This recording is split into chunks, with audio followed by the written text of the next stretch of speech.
नाज़रीन, गजा जंगबंदी के हवाले से बड़ी खबर सामने आ रही है। इसके साथ साथ यूरोप से मजीद फ्लाइट्स इजराइल के लिए कैंसिल हुई हैं और गजा में रेजिस्टेंस ने कुछ टॉप लेवल के ऑपरेशंस किए हैं, जिसमें इजरायली टैंकों को निशाना बनाने के हवाले से रिपोर्ट सामने आ रही है। और हार्वर्ड यूनिवर्सिटी के हवाले से बड़ी खबर यह है कि ट्रंप ने $3 बिलियन है वो हार्वर्ड का जो फंड है उसको कट कर दिया है।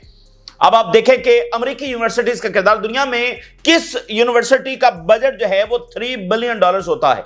तो इससे आप अंदाजा लगा सकते हैं कि इन यूनिवर्सिटीज का कितना किरदार है अमेरिका को सुपीरियर रखने में हर फील्ड के अंदर, चाहे वो आपकी टेक्नोलॉजी हो, चाहे वो आपके सोशल साइंसेज हो, चाहे वो मतलब एक एक शोबे के अंदर जो है वो उनके नजरियात, उनकी बर्तरी जो है वो हमें नजर आती है। तो उसके पीछे कौन है? उसके पीछे ये यूनिवर्सिटीज हैं। इधर से ट्रंप ने ये अनाउंस किया है और साथ ही चाइना की स्टेटमेंट आ गई है। उन्होंने हार्वर्ड के जो स्टूडेंट्स हैं उनको फौरी तौर पर उससे भी ज्यादा अच्छी ऑफर के साथ चाइना में वेलकम कर दिया है। इससे आप अंदाजा लगा सकते हैं कि दुनिया समझती है कि असल सरमाया क्या है। असल सरमाया ये वो स्टूडेंट्स हैं, ये वो यूनिवर्सिटीज हैं। इस वक्त दुनिया में सबसे ज्यादा जो रिसर्च पेपर हैं वो अमेरिका या यूरोप से शाया नहीं हो रहे हैं, वो ऑलरेडी चाइना से हो रहे हैं। इसलिए चाइना ऑलरेडी जो है वो इनोवेशन का हब बन चुका है और अब वो इन स्टूडेंट्स को भी ऑफर दे रहा है। और अमेरिका इस वक्त यानी अमेरिकन जो है वो सबसे ज्यादा यूनिवर्सिटीज के मामले के पर सबसे ज्यादा परेशान हैं और ये एक्सट्रीम लेवल की मैडनेस है जो अपनी यूनिवर्सिटीज के साथ ट्रम्प इंतजामिया कर रही है। और नाम क्या है, पीछे वजह क्या है इजराइल कि जी एंटी सेमेटिक है। और इस नाम के ऊपर जब से ट्रम्प का दौरा हुआ है मिडिल ईस्ट का, तो ईरान और जो गल्फ के ताल्लुकात हैं उनमें थोड़ा सा उतार चढ़ाव आया है, क्योंकि ईरान के खिलाफ स्टेटमेंट जारी की गई तो उसको रिपेयर भी किया जा रहा है। और अब ज्यादा शिद्दत के साथ ईरान और गल्फ जो है वो करीब आ रहे हैं। ईरान ने कुछ नया प्रपोजल जो है वो गल्फ कंट्रीज की तरफ भेजा है और ये खित्ते के लिए गेम चेंजर साबित हो सकता है। और ईरान का बुनियादी नजरिया यही है कि हम इंटर डिपेंडेंट होंगे, किसी बैरूनी ताकतों के ऊपर डिपेंडेंट नहीं होंगे, एक दूसरे के ऊपर हमें डिपेंड करना चाहिए। इसके साथ नाज़रीन, हम जिस फिनोमेना की बात कर रहे थे कि अमेरिका और यूरोप की जो लड़ाई है, इसका सबसे बड़ा असर हमें यह देखने को मिलेगा कि अब यूरोप अपने फैसले करेगा, अपनी पॉलिसी बनाएगा। और जब यूरोप इंडिपेंडेंट होकर अपने फैसले करेगा तो वो मुल्कों से अपने हिसाब से इंगेज करेगा और उसको नई मार्केट्स चाहिए, उसको इन्वेस्टमेंट्स चाहिए। तो ये जो इजराइल की कंप्रीहेंसिव सपोर्ट है ये खत्म हो जाएगी। उसका पहला मुजाहरा हमें नजर आ रहा है। फ्रांस के जो प्रेसिडेंट है वो वियतनाम पहुंचे हैं, जहां पर कुछ ही अरसा पहले चाइना के प्रेसिडेंट पहुंचे और अब फ्रांस के प्रेसिडेंट वहां पर पहुंचे हैं और बड़े अहम तरीन एग्रीमेंट्स वहां पर हुए हैं।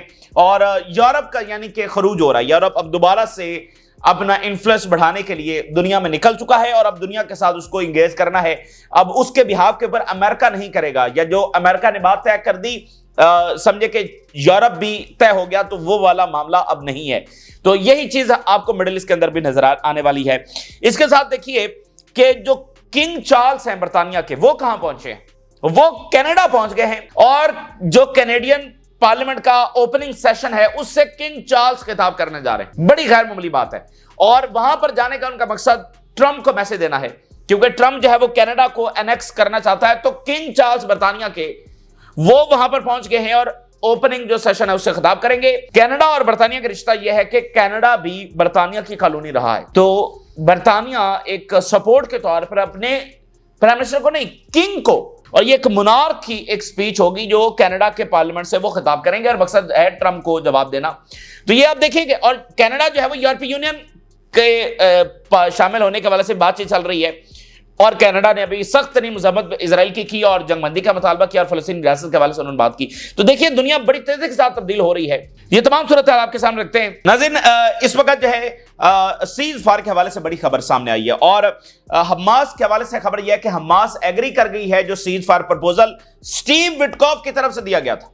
हमास उस प्रपोजल को एग्री कर गई है, यानी अमेरिकन प्रपोजल को हमास जो है वो एग्री कर गई है। जरा अल अरेबिया न्यूज देखिए, यानी सऊदी अरेबिया का मीडिया इसको कोट कर रहा है। The movement has agreed to Witkoff latest proposal. Witkoff proposal include guarantees for a permanent ceasefire and we agreed to it. 60 दिन की ये इब्तदाई जंगबंदी होगी, जिसके बाद ये परमानेंट सीज फायर होगा, कैदियों का तबादला होगा, रिकंस्ट्रक्शन होगी, ये सारी चीजें इसके अंदर शामिल हैं। तो अब इजराइल के ऊपर प्रेशर और ज्यादा बढ़ने वाला है, क्योंकि ये हमास का प्रपोजल नहीं था, ये अमेरिका ने प्रपोजल दिया है जिसको हमास एग्री कर गई है। हालांकि वहां से जो भी प्रपोजल आता है वो एक ऐसा प्रपोजल होता है जिस पर हमास एग्री नहीं कर सकती, वो शराइत ही ऐसी उसमें रखी जाती हैं। तो अब ये अमेरिका का प्रपोजल है जिसको हमास ने मान लिया है, तो अब प्रेशर जो है वो इजराइल के ऊपर बहुत ज्यादा होगा, वो इसको अब कैसे रिजेक्ट करेगा, और प्रेशर अमेरिकन के ऊपर बहुत ज्यादा होगा कि वो बात जो है वो इजराइल से मनवाएं। स्टीव विटकॉफ जो है मिडिल ईस्ट के अंदर बैठे हुए हैं ना, और जुबान दी हुई है जिनसे इन्वेस्टमेंट्स लेनी है, वो इन्वेस्टमेंट्स तो काम कर ही नहीं, आगे बढ़ ही नहीं सकता, तो उनको भी जुबान दे रखी है। अलेक्जेंडर की जो रिहाई हुई है वो भी गारंटी के ऊपर हुई है, तो ये प्रेशर इधर से आएगा, इजराइल के ऊपर बहुत प्रेशर होगा अमेरिका का, और अमेरिकन के ऊपर प्रेशर होगा इस सारे माहौल का कि आप गारंटीज देकर गए और आपके प्रपोजल के ऊपर हमास एग्री कर गई है, तो आप इजराइल से क्यों नहीं मनवा रहे। तो ये इंपॉर्टेंट चीज है। इसके ऊपर हमने देखना है इजराइल में इस वक्त जो फ्लैग मार्च किया जा रहा है, यरूशलेम के अंदर फ्लैग मार्च किया जा रहा है, और फ्लैग मार्च क्या है, ये इजरायली जो है वो यरूशलेम की सेलिब्रेशन में ये करते हैं। 67 की जो वॉर हुई थी उसमें सारा जो यरूशलेम है वो इनकी ऑक्यूपेशन के अंदर चला गया था, इससे पहले सारा यरूशलेम इनकी ऑक्यूपेशन के अंदर नहीं था, उसके 67 की वॉर के बाद जो चला गया, तो उसकी कमेमोरेशन के अंदर ये मनाते हैं। और नेतन्याहू की जरा तकबराना स्टेटमेंट देखिए, कहता है यरूशलेम हमारा है और हमेशा हमारा रहेगा, इस तरह की बातें भी इसने की हैं। और फ्लैग मार्च से पहले बेन गवर जो है ये 1000 सेटलर्स के साथ दाखिल हुआ अलक्सा में, और उसके बाद जो है वो ये फ्लैग मार्च अब वहां पर हो रहा है, मतलब वही बातें और धमकियां। रेजिस्टेंस ने नाज़रीन बड़े ऑपरेशन किए हैं, इजरायली टैंकों को निशाना बनाया है और कुछ और जगहों पर जहां इजरायली फौज मौजूद थी उनको हिट किया है। Targeted Zionist force that has taken refugee in a house in Beit Lahia, एक घर के अंदर मौजूद थी, इसको एंटी पर्सनल मिसाइल के साथ निशाना बनाया। और इसके अलावा 2 इजरायली जो टैंक्स हैं इनको हिट किया है, ये भी बैतलाइया के अंदर ये ऑपरेशन किया गया है। और इसके अलावा रफा के अंदर इजराइल ने वाइड स्केल जो इवैक्यूएशन ऑर्डर है वो जारी कर दिए हैं। Israeli military issues wide evacuation warning for entire Rafah Khan Younis in south Gaza, ये इजराइल की जान, यानी इधर से हमास एग्री कर गई है, साथ ही ये इवैक्यूएशन ऑर्डर जो है वो जारी किए गए हैं और हमास ने हिट किया है। और यूनाइटेड नेशन ये कह रहा है कि रोजाना 600 ट्रक्स दाखिल होने चाहिए गजा के अंदर, तभी जो जरूरियात हैं, जो नीड है फूड की, वो पूरी हो सकती है। इस वक्त जब वो बामुश्किल चंद एक ट्रक्स दाखिल होते हैं, तो 600 ट्रक्स पर डे जब दाखिल होने चाहिए। ये भी इजराइल एक वेपन के तौर पर इस्तेमाल करना है, थोड़ी एड दाखिल करना भी एक वेपन ही है। वो आगे देखना कि थोड़ी एड है, लोग भूख से मर रहे हैं, तो एक थोड़ी सी एड पहुंची है तो आगे हजारों लाखों का मजमा है, तो वहां पर क्या मना, तो ये बड़ी बेरहमी है। अच्छा, इसके साथ मजीद जो फ्लाइट्स हैं वो कैंसिल हुई हैं। इटली ने बाकी जो अपनी एयरलाइंस थी उनकी फ्लाइट्स भी कैंसिल कर दी हैं। Italian airline ITA cancels flights to Tel Aviv, और इसके साथ जर्मन चांसलर का भी स्टेटमेंट आ गया है और जर्मनी ने फौरी जंगबंदी का मुतालबा कर दिया है। German chancellor, the current level of Israeli attacks on Gaza can no longer be justified by fighting Hamas. बड़ा गैर मामूली स्टेटमेंट है क्योंकि जर्मनी वो दूसरा मुल्क है, सेकंड नंबर के ऊपर है, जिसने सबसे ज्यादा असलहा इजराइल को दिया है। अब भी उनकी आर्मी जो है वो किसी न किसी सतह पर इजराइल से एंगेज कर रही होगी, लेकिन जर्मन चांसलर जो है वो उस कवर को, उस शील्ड को हटा रहा है और ये कह रहा है कि अब इसको मजीद ये नहीं कहा जा सकता कि यहां पर हमास से लड़ा जा रहा है। मतलब अब देखना बहुत देर की, लेकिन अब ये मजबूर हो रही है ये गवर्नमेंट्स, तो ये वो शील्ड जो है वो इजराइल से हटती चली जा रही है और it's time for an immediate ceasefire. Germany से ये स्टेटमेंट आ गई है, and we call on Hamas and Israel to achieve it. अब जर्मन के फॉरेन मिनिस्टर एक और इंटरेस्टिंग बात कर रहे हैं, वो कह रहे हैं कि several European countries are calling for an end to the partnership with Israel due to actions in Gaza. वो कह रहे हैं कि बहुत सारे यूरोपियन ममालिक जो हैं वो ये बात कर रहे हैं कि इजराइल के साथ जो पार्टनरशिप एग्रीमेंट है उसको खत्म किया जाए। और डेनमार्क की स्टेटमेंट देखिए, डेनमार्क के प्राइम मिनिस्टर की, we must pressure Israel and it is unacceptable that aid is not allowed into Gaza. तो यूरोप की मजबूरियां, बदलती दुनिया और इजराइल ऑन ग्राउंड हारा हुआ और ना कोई जीतने के चांसेस, बहुत सारे ऐसे फैक्टर्स हैं जो मिलाकर इन गवर्नमेंट्स को प्रेशराइज कर रहे हैं। और इजराइल के अंदर सूरत हाल यह है कि इन्फ्लेशन राइज करती चली जा रही है, लाइफस्टाइल जो इजरायली सेटलर्स का मुतासर होता चला जा रहा है, इकोनॉमी डैमेज होती चली जा रही है। Israel to hold interest rate as inflation rises amid war on Gaza. और यार गुलान की फिर स्टेटमेंट्स आई हैं और उसने कहा है कि the war is political aimed at buying Netanyahu more time. ये पॉलिटिकल वॉर है, यानी बस नेतन्याहू अपने सर्वाइवल के लिए, इसका कोई ताल्लुक इजराइल की स्ट्रेटेजिक विक्ट्री के साथ नहीं है, इसलिए वो होनी भी नहीं है, क्योंकि ग्राउंड फैक्टर्स को देखे बगैर ये जंग लड़ी जा रही है। Netanyahu bias power with money while soldiers and kidnap soldiers pay the price with their lives। ठीक है, ये जनाब अंदर एक पूरी खाना जंगी है, खाना जंगी का एक फेज है जो इजराइल के अंदर हम देख रहे हैं। इसके साथ जब से ट्रंप का नाज़रीन दौरा हुआ है और ईरान के खिलाफ बातें की गई और ईरान का पहले बहुत सख्त रद्दमल आया, फिर इधर से भी दौरे हुए और आपस में कम्युनिकेशन हुई, तो वो जो थोड़ा सा उतार चढ़ाव था, थोड़ी सी तलखी थी, उसको भी रिपेयर करने की कोशिश की जा रही है। अभी तक सऊदी अरेबिया और ईरान का राब्ता नहीं हुआ, लेकिन ईरान से भी प्रपोजल्स आ रहे हैं और ईरान का जो विजन है वो ये है कि अमेरिका की मुदाखलत इसमें ना हो, इजराइल की डोमिनेंस ना हो। और पहले ईरान इसके लिए कोशिशें कर रहा था, ये बात भी कन्वे कर रहा था, लेकिन अब ट्रंप के दौरे के बाद ईरान ने अपनी जो एफर्ट्स है उनको और तेज कर दिया कि यहां पर तो फिर वही प्रोजेक्ट जब लॉन्च करने की कोशिश की जा रही है, तो ईरान ने अपने एफर्ट्स जो तेज कर दिए। अब जरा देखिए, Iran in talks with Gulf states to expand cross-border energy exchange. Recently echoed the vision stating Iran is striving to become a regional energy hub. Russia China से भी कॉरिडोर्स बन रहे हैं और ईरान जो है वो गल्फ स्टेट्स के साथ एनर्जी और क्रॉस बॉर्डर जो है ये चीजें जो डिस्कस कर रहा है। इससे पहले उन्होंने एक रीजन के हवाले से मुकम्मल सिक्योरिटी जो मैकेनिज्म है वो भी, और पर्शियन गल्फ के अंदर नेवल जो कोalition है वो भी बनाने की ईरान ऑफर कर चुका है। तो ये क्वेश्चन है वो तेज हो चुकी हैं। इसके साथ आप देखिए, हार्वर्ड यूनिवर्सिटी, ट्रंप ने हार्वर्ड को निशाने के ऊपर ले लिया और हार्वर्ड आगे से रेजिस्ट कर रहा है, स्टूडेंट्स को प्रोटेक्ट कर रहा है। जज का फैसला भी यानी कोर्ट का फैसला भी ट्रंप के खिलाफ आया, लेकिन फिर ट्रंप ने आज बड़ी अनाउंसमेंट करते हुए $3 बिलियन जो है वो वापस ले लिए हैं। ये बहुत बड़ा फैसला है अमेरिका के अंदर इस वक्त। देखे ना, यानी अब वे गजा की जंग है, पहुंची कहां पर है? हार्वर्ड यूनिवर्सिटी में।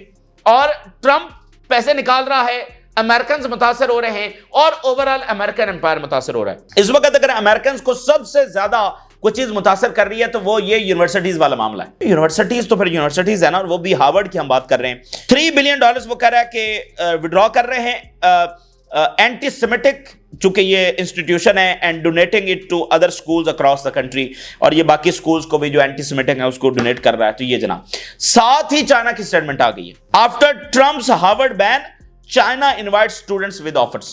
चाइना ने जनाब जो है वो और मजीद ऑफर्स दे दिए। Harvard face legal and political turmoil after Trump revokes its ability to admit foreign students, but China responds with open offers. China ने उससे भी ज्यादा ऑफर्स के साथ जब स्टूडेंट्स को कहा कि हमारे पास आए, तो ये बहुत बड़ा एसेट्स हैं।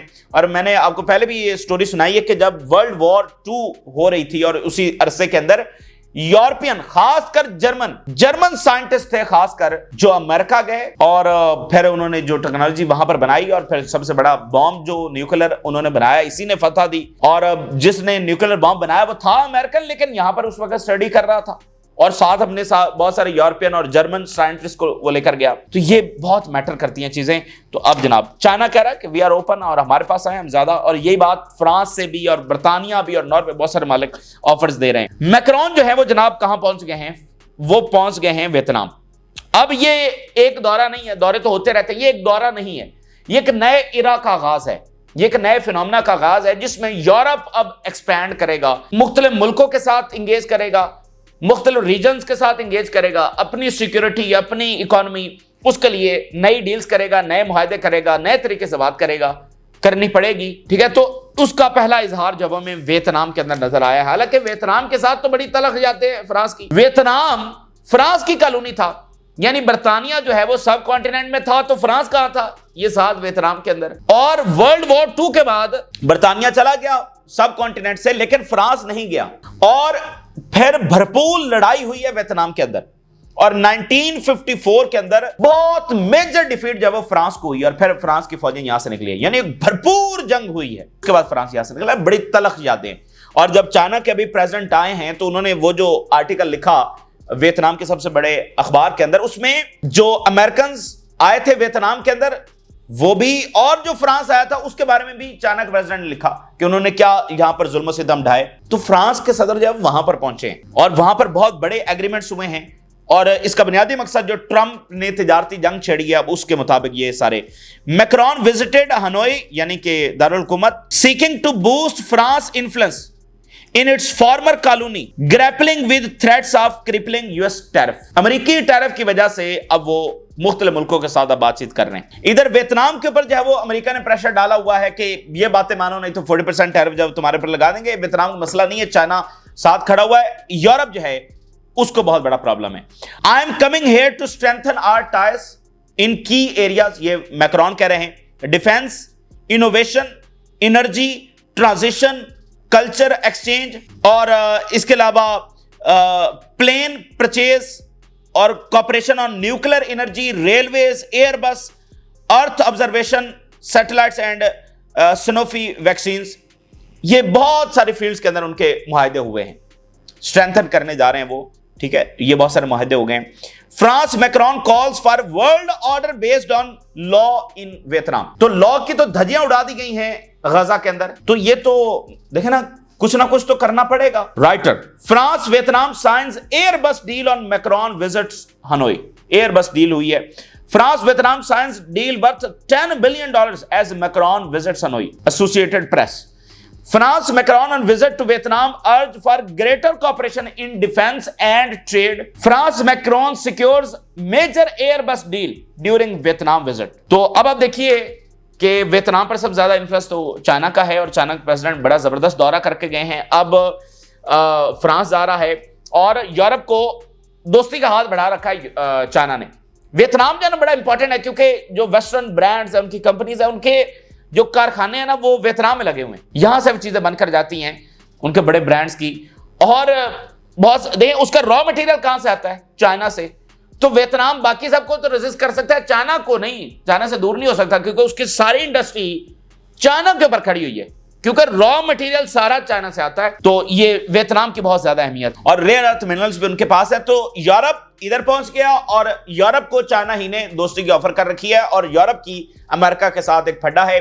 और यूरोपीय यूनियन क्या सरेंडर करेगा अमेरिका के सामने, ये भी 1 जून तक ये भी पता चल जाएगा। किंग चार्ल्स, बड़ा गैर मामूली इस वक्त उनका विजिट हो रहा है और शायद बहुत लंबे अरसे के बाद ऐसा कोई विजिट होने जा रहा है।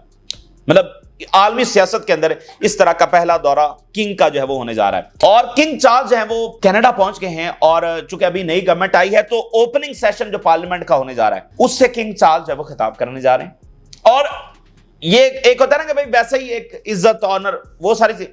बुनियादी मकसद क्या है? ट्रंप को जवाब देना कि ट्रंप जो बार बार कह रहे हैं कि कनाडा को एनेक्स करेंगे, तो बर्तानिया जो है वो एक सपोर्ट कनाडा के लिए शो कर रहा है, ठीक है। क्योंकि कनाडा जो है उसकी हिस्ट्री यह है कि कनाडा बर्तानिया की कॉलोनी था, अमेरिका भी बर्तानिया की कॉलोनी था एक वक्त में। बर्तानिया और फ्रांस दोनों की यह कॉलोनी रहा है।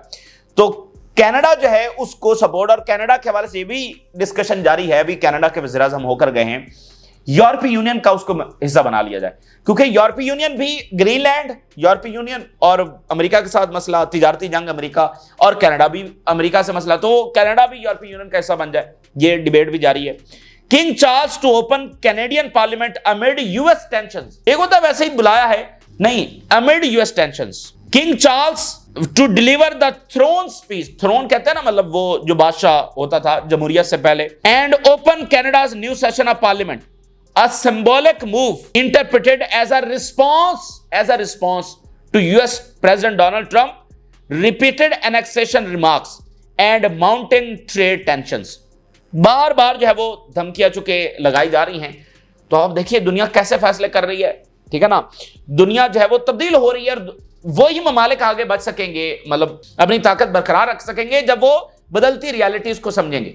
और फ्यूचर में कोई इजराइल का हिस्सा नहीं है, कोई उसकी जरूरत नहीं है, कोई उसको डिस्कस नहीं कर रहा, ठीक है। और ऑस्ट्रेलिया जैसे मुल्क से सख्त तरीन बयान आ चुके हैं इजराइल के खिलाफ पूरे यूरोप से, और जर्मन चांसलर का बयान आपके सामने रखा। फ्यूचर में कोई डिस्कशन नहीं है इजराइल की या उसकी कोई जरूरत। अच्छा, तो ये एक सूरत हाल है। और यूक्रेन का मामला बहुत ज्यादा खराब हो रहा है और ये भी यूरोप को पुश करेगा कि वो मिडिल ईस्ट का मसला सॉल्व करे, मिडिल ईस्ट के अंदर वो ड्रैग ना हो, मिडिल ईस्ट में इस अननेसेसरी एग्रेशन को वो सपोर्ट ना करे, क्योंकि यूक्रेन का मसला असल उसका मसला है और वहां पर मामला बिगड़ रहे हैं, बहुत बिगड़ रहे हैं। रशियन फौजी कैपिटल की तरफ आ रही हैं और यूरोप को फैसला करना है, अगर कैपिटल भी गया तो पूरा यूक्रेन रशिया के पास होगा और ये तो यूरोप की तबाही है अगर पूरा यूक्रेन रशिया ले जाता है। और कोई फिलहाल मुज़ाकरात नहीं हो रहे। तो यूरोप ने क्या किया है, अभी खबर ये आ रही है कि की वेस्टर्न जो एलाइज हैं, इन्होंने तमाम जो लिमिट्स थी, जो रिस्ट्रिक्शंस थी यूक्रेन के हवाले से वो खत्म कर दी, असला सप्लाई के हवाले से। यानी ये था ना कि ये वाला असला देना है, ये नहीं देना, लॉन्ग रेंज देने हैं, ये नहीं देने, वो तमाम रिस्ट्रिक्शन जो है वो खत्म कर दी गई हैं। ये बड़ी गैर मामूली बात है। और रशिया ने कहा है कि जो आर्म्स ट्रीटीज थी असलिया को कंट्रोल करने के हवाले से, वो सारी खत्म हो रही हैं। और जो बाल्टिक सी है वहां पर नेटो अपनी प्रेजेंस और बढ़ा रहा है। हालांकि सारी जंग इसलिए है कि नेटो रशियन बॉर्डर से पीछे हटे और नेटो बाल्टिक सी के अंदर भी पहुंच रहा है। ये बड़ा बहुत ही ये वर्ल्ड वॉर है। देखें, दोनों आलमी जंगें यूरोप के अंदर लड़ी गई हैं। अगर ये मसला हल नहीं होता, ये आलमी जंग है और कीव को ले लेने से भी जंग खत्म होने वाली नहीं है। वो सारा रशिया ले जाएगा, यूरोप इसको भी कबूल नहीं करेगा और फिर करेगा क्या? फौजें भेजेगा तो आलमी जंग है और खामोशी के साथ भी नहीं बैठ सकता। तो ये बहुत बड़ा चैलेंज है उनके सामने, और उनकी इकोनॉमी और उनकी कंपनीज, तो ये बहुत बड़े चैलेंजेस उनके सामने हैं। इससे उनको निपटना है और गजा की जंग वो बिल्कुल इसको अफोर्ड नहीं कर सकते हैं। ये ताजा तरीन सूरत हाल है जो आपके साथ शेयर किया। आपने राज रोगा करें, इजाजत दीजिए, अल्लाह हाफिज।